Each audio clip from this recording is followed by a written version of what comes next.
গত 18 August Israel উত্তর সিরিয়ার আবু আল জহুর বিমান ঘাঁটিতে হামলা চালিয়েছে। সিরিয়ার ইদলিব প্রদেশে অবস্থিত এই বিমান ঘাঁটি তুরস্ক সীমান্ত থেকে মাত্র 70 কিলোমিটার দূরে অবস্থিত।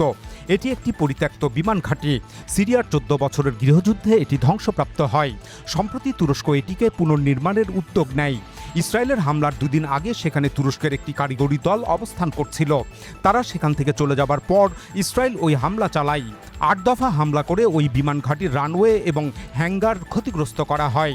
তবে কোনো প্রাণহানির ঘটনা ঘটেনি এবং তুর্কি কারিগরি দলেরও কেউ হতাহত হননি। উল্লেখ্য, গত 1 দশকেরও বেশি সময় ধরে সিরিয়ায় রাশিয়া এবং ইরানের শক্ত সামরিক উপস্থিতি ছিল, কিন্তু তা সত্ত্বেও তখন ইসরায়েল সিরিয়ার অভ্যন্তরে হামলা পরিচালনা করত। বিশেষ করে ইরানের সামরিক অবস্থানকে লক্ষ্য করে ওই হামলাগুলো চালাতো। এমনকি এক পর্যায়ে দামেস্কে অবস্থিত ইরানের দূতাবাসেও হামলা চালায় ইসরায়েল। তবে সে সময়কালে রাশিয়া ইসরায়েলের সাথে একটি কমিউনিকেশন চ্যানেল বজায় রেখেছিল এবং একটি রেড লাইনও টেনে দিয়েছিল। এ কারণে ইসরায়েল শুধুমাত্র ইরানের স্থাপনাগুলোতেই হামলা অব্যাহত রাখে, কিন্তু সিরিয়ার রাষ্ট্রীয় সামরিক স্থাপনাগুলোর উপর ব্যাপকভাবে হামলা চালায়নি। তবে ইসরায়েল সিরিয়ার ওপর ব্যাপক হামলা শুরু করে 2024 সালের 8 ডিসেম্বর বাশার আল আসাদ সরকারের পতনের পরপরই। সে সময় ইসরায়েল বিমান হামলা চালিয়ে একের পর এক সিরিয়ার নৌঘাঁটি, বিমান ঘাঁটি, বিভিন্ন বড় বড় সামরিক অবকাঠামো এবং সমরাস্ত্র মজুদের ডিপোগুলো ধ্বংস করে দেয়। বিভিন্ন টেলিগ্রাম চ্যানেল এবং যুদ্ধক্ষেত্রের তথ্য যাচাই করে আন্তর্জাতিক গণমাধ্যমগুলো বলছে 2025 সালের জানুয়ারি থেকে 2026 সালের 18 আগস্ট পর্যন্ত ইসরায়েল সিরিয়ার ওপর 1,500-এরও বেশিবার হামলা চালিয়েছে। তবে সেসব হামলার ভয়াবহতার তুলনায় ইদলিব বিমান ঘাঁটিতে 18 আগস্টের হামলাটি ছিল অনেকটাই ছোট এবং নগণ্য।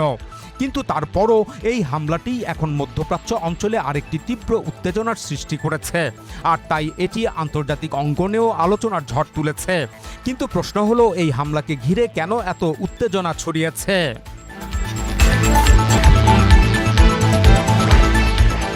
বস্তুত ইসরায়েলের এই হামলার পেছনে বেশ কয়েকটি উদ্দেশ্য রয়েছে।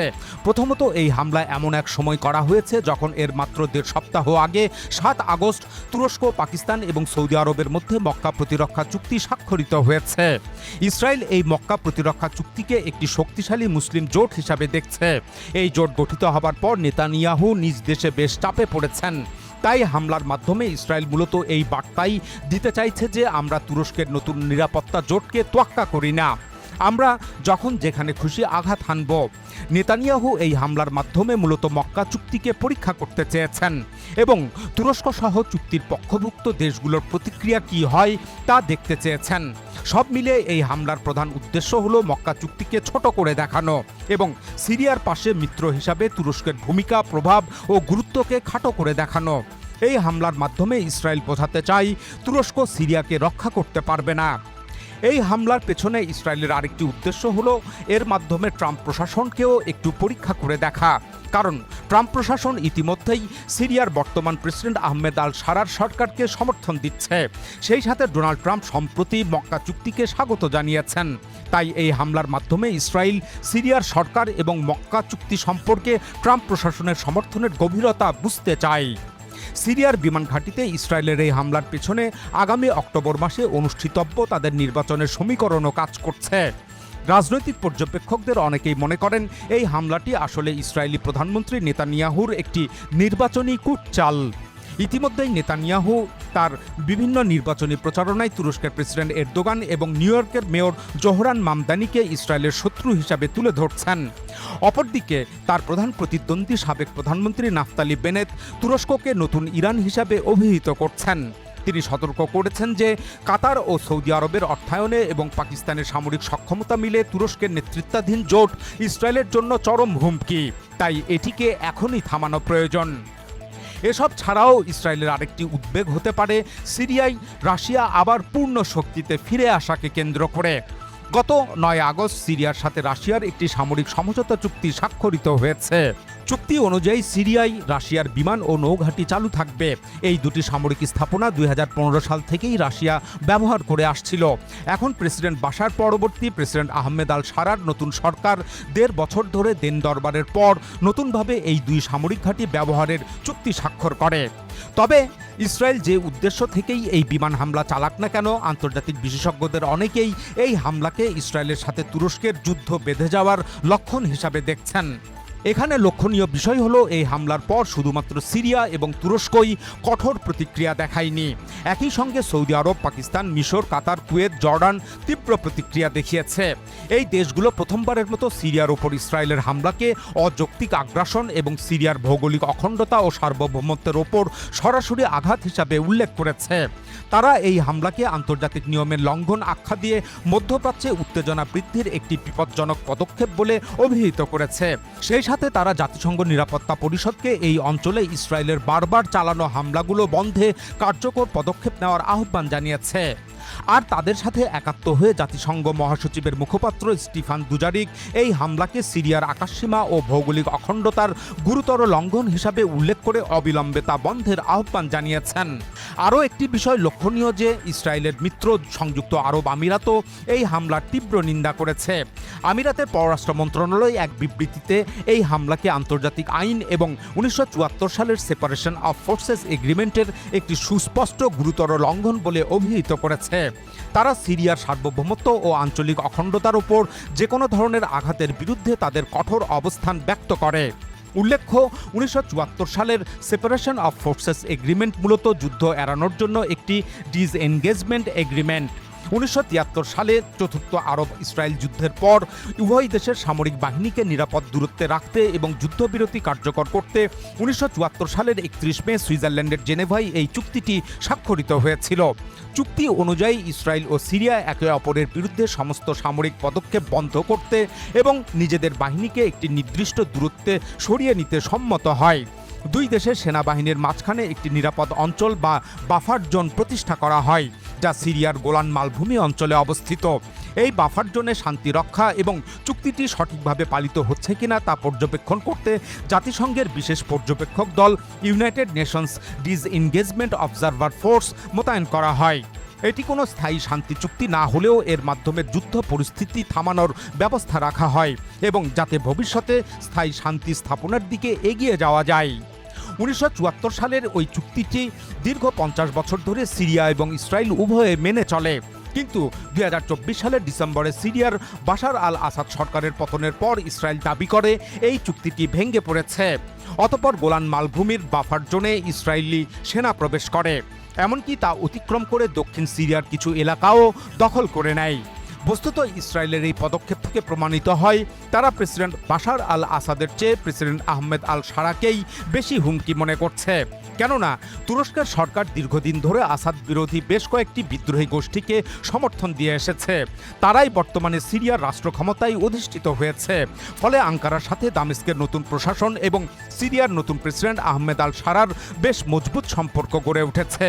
আর এই কারণেই ইসরায়েল 1974 সালের ওই চুক্তিটি লঙ্ঘন করছে। ওদিকে ইসরায়েলের মূল সাহায্যকারী দেশ মার্কিন যুক্তরাষ্ট্র সিরিয়ার বিমান ঘাঁটিতে ইসরায়েলি হামলার বিরুদ্ধে প্রতিক্রিয়া দেখিয়েছে। মার্কিন প্রশাসন এই হামলার জন্য সরাসরি ইসরায়েলকে দায়ী করে একে একটি অপ্রয়োজনীয় উত্তেজনা বৃদ্ধি হিসাবে সমালোচনা করেছে। এদিকে তুর্কি কর্মকর্তারা আন্তর্জাতিক গণমাধ্যমে জানিয়েছেন, সামরিক সংঘাত এড়াতে গত বছর ইসরায়েল ও তুরস্কের মধ্যে একটি জরুরি হটলাইন বা বিশেষ টেলিফোনিক যোগাযোগ ব্যবস্থা চালু হয়েছিল, কিন্তু ইসরায়েল সেই হটলাইন ব্যবহার করেনি। ফলে বড় ধরনের যুদ্ধ লেগে যাওয়ার ঝুঁকি অনেক বেড়ে গেছে। তুর্কি কর্মকর্তাদের মতে ইসরায়েল যেভাবে পূর্বের স্থাপিত হটলাইন এড়িয়ে গেল তাতে মনে হয় তারা সাবধানে পা ফেলার চেয়ে বরং তুরস্ককে খেপিয়ে তুলতেই বেশি আগ্রহী ছিল। তারা ক্ষোভ প্রকাশ করে বলেন, ইসরায়েল আসলে আঙ্কারাকে ভয় দেখাতে চেয়েছিল, তারা মূলত আগুনের সাথে খেলছে। তারা জানান আঙ্কারার রাডার ব্যবস্থা খুবই শক্তিশালী, তারা জর্ডান পর্যন্ত ইসরায়েলি বিমানের গতিবিধির ওপর নজর রাখতে পারে। তুর্কি কর্মকর্তাদের মতে ইসরায়েলে এখন নির্বাচন হচ্ছে, আর যদি সেই নির্বাচনের প্রচারণার সস্তা কৌশল হিসাবে এই হামলা চালিয়ে থাকে তবে তাদের মনে রাখা উচিত 2028 সালে তুরস্কেরও নির্বাচন আছে। অতএব দুই দেশের মধ্যকার এই উত্তেজনা যদি আরও বাড়ে তবে 2015 সালের মতো ঘটনার পুনরাবৃত্তি হতে পারে। সে বছর আঙ্কারা একটি রাশিয়ান ফাইটার জেট গুলি করে ভূপাতিত করেছিল। তুর্কি কর্মকর্তারা আরও মনে করেন এই হামলা সরাসরি প্রেসিডেন্ট এরদোগানকে একটি শক্ত বার্তা দেওয়ার চেষ্টা, কেননা গত সপ্তাহেই তিনি ঘোষণা করেন যে এবছরের শেষ দিকে তিনি দামেস্ক সফরে যাওয়ার পরিকল্পনা করছেন। প্রেসিডেন্ট আসাদের পতনের পর সিরিয়ায় এটিই হবে তার প্রথম সফর। তাই ইসরায়েল মূলত এরদোগানকে বুঝিয়ে দিতে চায় তারা কোনোভাবেই এরদোগানকে সিরিয়ার মাটিতে শান্তিতে থাকতে দেবে না। এদিকে অনেক বিশ্লেষক মনে করেন ইসরায়েলের বিমানের গতিবিধি নজরদারি করার যথেষ্ট সক্ষমতা তুরস্কের রয়েছে। তাই ইসরায়েলের ওই হামলা সম্পর্কে তুরস্ক একেবারে যে অপ্রস্তুত ছিল বিষয়টি এমন নয়। তারা মনে করেন আসলে যুক্তরাষ্ট্রের কর্মকর্তারা হয়তো হামলার ঠিক পূর্ব মুহূর্তে তুরস্ককে অবহিত করেছিল এবং পাল্টা পদক্ষেপ গ্রহণ না করার ব্যাপারে অনুরোধ জানিয়েছিল। এ কারণেই তুরস্কের যুদ্ধবিমান ইসরায়েলি বিমানকে প্রতিহত করতে যায়নি। বস্তুত বিশ্লেষকদের এমন ধারণার প্রতিফলন পাওয়া যায় তুরস্ক ও সিরিয়া বিষয়ক মার্কিন রাষ্ট্রদূত টম বারাকের বক্তব্য থেকে। তিনি ইসরায়েলি গণমাধ্যমে দেওয়া বক্তব্যে সতর্ক করে বলেন, এই হামলার কারণে ইসরায়েল তুরস্ক এবং সিরিয়ার মধ্যে সরাসরি যুদ্ধ লেগে যেতে পারত। তিনি আরও জানান, তুর্কি বাহিনী নিশ্চিত ছিল না যে ইসরায়েলি যুদ্ধবিমান ইদলিব বিমান ঘাঁটির দিকে আসছে নাকি তাদের দিকেই আসছে। ইসরায়েলি যুদ্ধবিমানের উদ্দেশ্য সম্পর্কেও তারা অবহিত ছিল না। এমন অবস্থায় আঙ্কারা ভাবতে পারত যে তাদের ভূমির ওপরেই হামলার জন্য ইসরায়েলি যুদ্ধবিমান আসছে। এর ফলে তুরস্ক পাল্টা জবাব দিতে নিজেদের ফাইটার জেট আকাশে উড়িয়ে দিতে পারত। টম বারাক আরও বলেন, আবু আল জহুর বিমান ঘাঁটিতে হামলার ঘটনা ছিল গুরুতর এবং উদ্বেগজনক। তবে আমরা স্বস্তি পেয়েছি যে কোনো মানুষের জীবনহানি ঘটেনি এবং পরিস্থিতির আর অবনতি হয়নি। মার্কিন দূত বারাক মনে করেন, পরিস্থিতি সামাল দিতে সিরিয়া, ইসরায়েল এবং তুরস্কের মধ্যে একটি নতুন যোগাযোগ ব্যবস্থা চালু করা দরকার। সেই সাথে টম বারাক সামাজিক যোগাযোগ মাধ্যমে এক পোস্টে বলেন, এই হামলাগুলো একটি অপ্রয়োজনীয় উস্কানি যা আঞ্চলিক স্থিতিশীলতাকে এগিয়ে নেওয়ার বাধাগ্রস্ত করে। তিনি আরও লেখেন, সিরিয়ার প্রেসিডেন্ট আহমেদ আল সারার সরকার কোনো আগ্রাসী মনোভাব গ্রহণ করেনি এবং কোনো প্রক্সি বাহিনীও লালন পালন করেনি। প্রকৃতপক্ষে সারার সরকার বারবার ইসরায়েলের সাথে উত্তেজনা হ্রাসের পক্ষে ইঙ্গিত দিয়েছে। টম বারাক সব পক্ষকে পরবর্তী সামরিক সংঘাতের চেয়ে যৌক্তিক আলোচনাকে অগ্রাধিকার দেওয়ার আহ্বান জানান। সুতরাং টম বারাকের বক্তব্য থেকে স্পষ্ট হয় যে ইসরায়েল ও তুরস্কের মধ্যে একটি সম্ভাব্য যুদ্ধ যুক্তরাষ্ট্র ঠেকিয়েছে। অবশ্য কেউ কেউ মনে করেন এক্ষেত্রে যুক্তরাষ্ট্র ডাবল গেম খেলছে, কেননা ডোনাল্ড ট্রাম্পের ক্রমাগত চাপ সত্ত্বেও সিরিয়ার প্রেসিডেন্ট আহমেদ আল সারা লেবাননের হেজবুল্লার বিরুদ্ধে সামরিক অভিযান চালাতে সম্মত হননি। এ কারণে যুক্তরাষ্ট্র ইসরায়েলকে দিয়ে সিরিয়ার উপর হামলা চালিয়ে তার নিরাপত্তাকে ভঙ্গুর দেখাতে চায়, যাতে প্রেসিডেন্ট আহমেদ আল সারা ইসরায়েলের হামলা থেকে রক্ষা পেতে মার্কিন যুক্তরাষ্ট্রের কথা শুনতে বাধ্য হন। যাই হোক, তবে ইসরায়েল এবং তুরস্কের মধ্যে যুদ্ধ এ যাত্রায় যুক্তরাষ্ট্র ঠেকাতে পারলেও ভবিষ্যতে যে যুদ্ধেও বাঁধবে না তা নিশ্চিত করতে পারবে না মার্কিন যুক্তরাষ্ট্র। আসলে সিরিয়াকে কেন্দ্র করে ইসরায়েল এবং তুরস্কের মধ্যে একটি সম্ভাব্য যুদ্ধ জমাট বেঁধে আছে, যাকে ফ্রোজেন কনফ্লিক্ট হিসাবে দেখা যেতে পারে। কেননা এটা পরিষ্কার যে তুরস্ক সিরিয়ার সামরিক শক্তি গড়ে তোলার জন্য দৃঢ় প্রতিজ্ঞ, আর ইসরায়েলও তা প্রতিহত করতে প্রতিজ্ঞ। সিরিয়ার উপর ইসরায়েলের ওই হামলার পর তুরস্কের প্রেসিডেন্সিয়াল কমিউনিকেশনস ডাইরেক্টরেট এক বিবৃতির মাধ্যমে সিরিয়ার পাশে থাকার ঘোষণা দিয়েছে। বিবৃতিতে বলা হয়, তুরস্ক বৈধ ভিত্তির উপর দাঁড়িয়ে সিরিয়ায় শান্তি, স্থিতিশীলতা ও সমৃদ্ধি প্রতিষ্ঠার জন্য সিরীয় সরকারের সাথে দৃঢ়ভাবে সহযোগিতা চালিয়ে যাবে এবং সিরিয়াকে কখনো অস্থিতিশীল হতে দেবে না। অন্যদিকে প্রেসিডেন্ট এরদোগান কড়া হুঁশিয়ারি দিয়ে বলেছেন, যারা সিরিয়ার ঐক্য বিনষ্ট করার চেষ্টা করবে কিংবা দেশটিকে বিভিন্ন ক্ষুদ্র অঞ্চলে টুকরো করার চক্রান্ত করবে, তাদেরকে তুরস্কের তীব্র ক্রোধ ও প্রতিরোধের মুখোমুখি হতে হবে। এরদোগান জোর দিয়ে বলেন, ইসরায়েল যেভাবে গাজা এবং লেবাননের পর এখন সিরিয়ার উপর সামরিক আগ্রাসন চালাচ্ছে তা কেবল সিরিয়া নয়, বরং তুরস্কের নিজস্ব জাতীয় নিরাপত্তার জন্যও একটি বড় হুমকি। আর তুর্কি পররাষ্ট্রমন্ত্রী হাকান ফিদান বলেন, সিরিয়ার নতুন স্থিতিশীল প্রশাসন যেন উগ্রবাদী গোষ্ঠী আইএসের মতো হুমকিগুলো মোকাবেলা করতে না পারে এবং দেশের সামরিক অবকাঠামো পুনর্গঠন করতে না পারে, সেজন্যই ইসরায়েল ইচ্ছাকৃতভাবে ওই হামলা চালাচ্ছে। কারণ একটি শক্তিশালী ও স্থিতিশীল সিরিয়া ইসরায়েলের সম্প্রসারণবাদী নীতির পক্ষে সহায়ক নয়। তুর্কি পররাষ্ট্রমন্ত্রী হাকান ফিদান কঠোর ভাষায় বলেন, আমরা প্রয়োজনে বল প্রয়োগ করতে দ্বিধা করব না। সুতরাং সব মিলিয়ে তুরস্কের শীর্ষ নেতৃত্ব একযোগে বার্তা দিয়েছে যে তারা সিরিয়ার সরকারের সাথে সামরিক ও কূটনৈতিক স্তরে গভীর সহযোগিতা বজায় রাখবে এবং ইসরায়েলের কোনো সামরিক উস্কানির মুখে সিরিয়াকে একাকী ছেড়ে যাবে না। এদিকে ইসরায়েলি প্রধানমন্ত্রীর দপ্তর থেকে বলা হয়েছে, ইসরায়েল তার নিরাপত্তার প্রতি কোনো হুমকি সহ্য করবে না। ইসরায়েলের সেনাপ্রধান ইয়াল জামির সিরিয়ার বিমান ঘাঁটিতে হামলার পর ইসরায়েল অধিকৃত দক্ষিণ সিরিয়ার এলাকাগুলোতে পরিদর্শনে যান। সেখানে তিনি বলেন, দেশকে অবশ্যই তার সীমান্তে সামরিক হুমকির উত্থান রোধ করতে হবে।